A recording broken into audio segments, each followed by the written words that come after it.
তো নির্লজ্জের বেহায়া নিজের মা বোনকে সম্মান করো।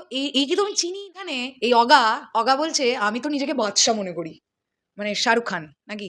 প্রিয় সাকিবিয়ান ভাইরা বোনেরা, এই ভিডিওটা শুরু করার আগে তোমাদেরকে একটা ভিডিও দেখাবো। আগে ভিডিওটা দেখো, তারপরে এই বিষয়টা নিয়ে কথা হবে।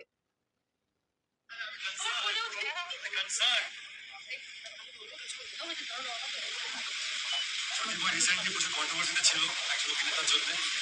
তার পাশে দাঁড়াতে একটু ভয় পাচ্ছি। আমার জন্য কোনো কন্ট্রোভার্সি এডিশন না হয়েছে। তাই কন্ট্রোভার্সি হলো দর্শক যেভাবে প্রেজেন্ট করছে সেটা হয় না অ্যাকচুয়ালি। এই জন্য আমি ভেবেছি আজকে প্রতিবার পাশে ভেবে দাঁড়াবো। বিবেকানন্দ হয়ে আর বলছি কন্ট্রোভার্সি তোমাদের চলে যাবে। সব খবর রাখছে, বিশেষ করে কি কন্ট্রোভার্সি হচ্ছে সেটা খবর রাখছে। কি ভালো একটা এবার খবর করো। কন্ট্রোভার্সি খবরই রাখে, ও ভালো খবর কিছু রাখে না। প্রিন্স মনে হচ্ছে এখন? আমি নিজেকে বাদশা ভাবি নিজেকে। প্রিন্স কেন ভাবতে যাবো?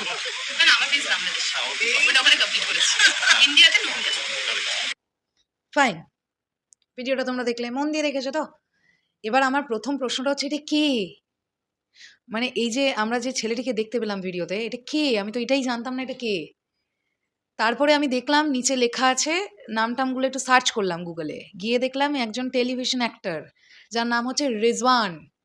গতকাল কোনো একটি ইভেন্টে রেজওয়ান এবং জ্যোতির্ময়ী তারা একসঙ্গে ফ্রেমবন্দি হয়েছেন, এবং সেখানে রেজওয়ান ওই কন্ট্রোভার্সিটা যেটা কিছুদিন আগে প্রিন্সেপ প্রিমিয়ারে হলো, ওই কন্ট্রোভার্সিটা যেচে এসে তুললো, তাও আবার জ্যোতির্ময়ী কুণ্ডুর পাশে দাঁড়িয়ে দাঁড়িয়ে।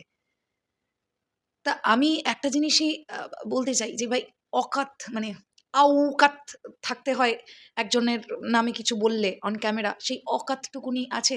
মানে তোমরা আমাকে কমেন্ট সেকশনে জানাও, তোমরা কারা কারা, এই কি যেন নাম বেশ, রেজওয়ান, কারা কারা চেনো একে? আমি অনেস্টলি বলছি, আমি তো চিনিই না একে, আমি চিনিই না। আমাকে দু একজন ভিডিওটা পাঠালো বলে আমি দেখতে পেলাম ভিডিওটা। এবং সব থেকে বড় কথা হচ্ছে, তাহলে তোমাদের এখানে প্রশ্নটা হতে পারে, তাহলে তুমি রিপ্লাইটা করছো কেন দিদি? হতে পারে তো এই প্রশ্নটা। রিপ্লাইটা এই কারণেই করছি, কারণ এখানে এই ছেলেটা, যার কোনো অকাত নেই, সে মেগাস্টার শাকিব খানকে অপদস্থ করবার চেষ্টা করেছে নাম না তুলে, এবং তার সঙ্গে সঙ্গে জ্যোতির্ময় কুণ্ডু পাশে দাঁড়িয়ে আছে, তাকে পর্যন্ত অপদস্থ করলো। এবং ভিডিওটা যদি খুব মন দিয়ে দেখো, তাহলে তোমরা বুঝতে পারবে জ্যোতির্ময় কুণ্ডু কতটা ডিস্টার্ব ফিল করেছে এবং অকওয়ার্ড ফিল করেছে এই সিচুয়েশনটার জন্য।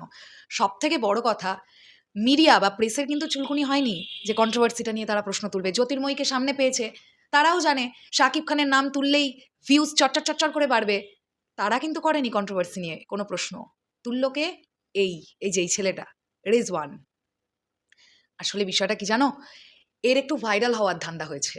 কেউ চেনে না তো, কেউ মনে হয় পাত্তাও দেয় না, ওই জন্য একটুখানি ভাইরাল হতে হবে। তো কি, যেই দেখেছে এই জ্যোতির্ময়ী, তাহলে শাকিব খানকে নিয়ে কোনো কথা তুলতে হবে, তাহলে ভাইরাল হয়ে যাবে।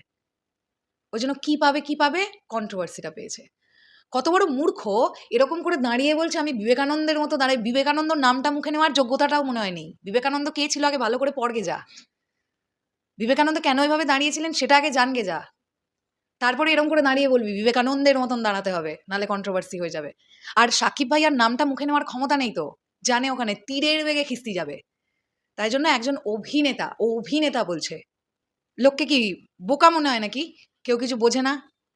অভিনেতা মানে কার কথা বলছো তুমি? জ্যোতির্ময় কুণ্ডুকে পাশে নিয়ে লজ্জা করলো না?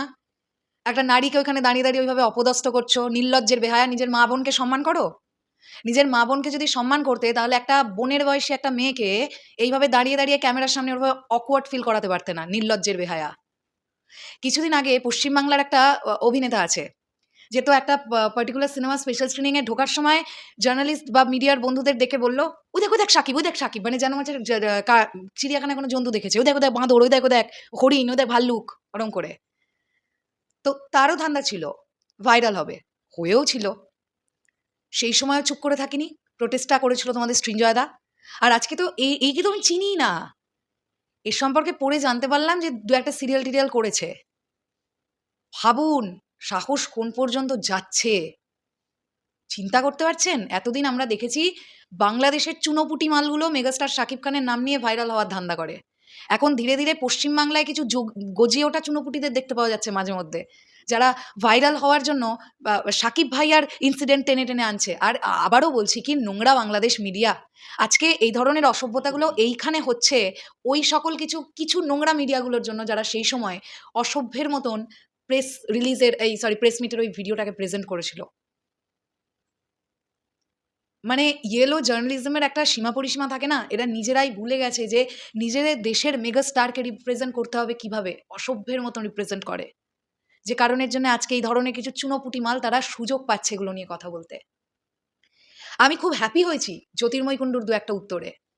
জ্যোতির্ময় কুণ্ডু কতটা অকওয়ার্ড ফিল করেছে আপনারা বুঝতে পারবেন ভিডিওটা যদি আরেকবার মন দিয়ে দেখেন। ওখানে সে বলছে যে ও তো ওর কাছে শুধু কন্ট্রোভার্সির খবরই থাকে, ওর কাছে কোনো ভালো নিউজ থাকে না। তারপরে আবার বলছে যে আমার প্রিন্স তো বাংলাদেশে। ঠিকই তো বলেছে। মেগাস্টার শাকিব খানকে উদ্দেশ্য করে বলছে আমার প্রিন্স তো বাংলাদেশে। সেটা বাংলাদেশে কমপ্লিট হয়ে গেছে। এবারে আমি এই দেশে নতুন করে কাজ করব। সেইখানে এই অগা বলছে আমি তো নিজেকে বাদশা মনে করি। মানে শাহরুখ খান নাকি? ভাই নেওয়া যায় না। নেওয়া যায় না ভাই, এগুলো নেওয়া যায় না। এগুলো নেওয়া যায় না। উফ! মাথা ধরে গেছে আমার। আমি গতকাল থেকে ভিডিওটা ১ম এ দেখে আমার খুব রাগ হয়েছিল। তারপরে না আমি খুব হেসেছি এটা ভেবে। যে মানুষ কতটা হীনমন্যতায় ভুগলে নিজেকে ভাইরাল করার জন্য এই ধরনের কন্ট্রোভার্সিমূলক কথাবার্তা নিজের জেচে মিডিয়ার সামনে ওই সিনেমারই নায়িকাকে পাশে দাঁড় করিয়ে করতে পারে। এরা বহুত হীনমন্যতায় ভোগে। আমার মনে হয় এদেরকে কেউ কাজেই নেয় না। এরা কাজ-ফাজ পায় না।